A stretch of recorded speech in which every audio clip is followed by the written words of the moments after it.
ஏங்க என் ஃப்ரெண்ட் என்னங்க தப்புண்ணா? எதுக்கு அடிச்சிங்க? ஹலோ, நான் தான் அன்னைக்கே சொன்னாலே என் பின்னாடி சுத்தாதீங்கன்னு. அப்புறம் எதுக்கு உங்க ஃப்ரெண்டு மறுபடியும் என்கிட்ட பேச வந்தான்? ஏங்க அவன் உங்ககிட்ட மறுபடியும் பேச வந்தது என்ன உண்மைதான். ஆனால் அவனுங்களும் ப்ரப்போஸ் பண்ண வரல. அன்னைக்கு ஃபர்ஸ்ட் டைம் உங்ககிட்ட பேசுனதுக்கு சாரி கேட்க வந்தான். அதுக்குள்ள அவன் என்ன சொல்ல வரேன்னு கேட்காம அடிச்சு அனுப்பிருக்கீங்க. இத்தனை வருஷத்துல அவன் இந்த மாதிரி ஃபீல் பண்ணி நான் பார்த்ததே இல்லை. திரும்ப திரும்ப அதே நினைச்சா சாப்பிட கூட மாட்டேங்கிறாங்க. அரவிந்த் யார் மனசு கஷ்டப்படுத்த கூட நினைக்கிறவன். ஆனால் இன்னைக்கு அவனே ஒரு கஷ்டத்தில் இருக்கான்னு நினைக்கும் போது என் மனசு கேட்கல. அதான் உங்களை பார்த்து உண்மையை சொல்லிட்டு போலான்னு வந்தேன். இனிமேலாவது இப்படி அவசரப்பட்டு யாரையும் தப்பா நினைக்காதீங்க. நான் கிளம்புறேன். ஏங்க ம் சொல்லுங்க. சாரிங்க, உங்க ஃப்ரெண்டு நேற்று என்ன சொல்ல வரான்னு கேட்காம நான் தான் தப்பா நினச்சிட்டேன்.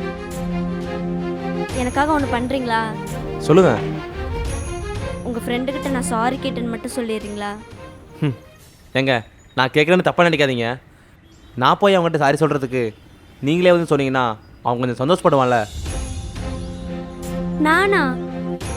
நான் எப்படிங்க? ஏங்க அவன் நேற்று எதுவுமே சாப்பிடாம இருக்கான். நீங்கள் வந்து சொன்னீங்கன்னா அட்லீஸ்ட் சாப்பிடவா செய்வான்ல. ப்ளீஸுங்க.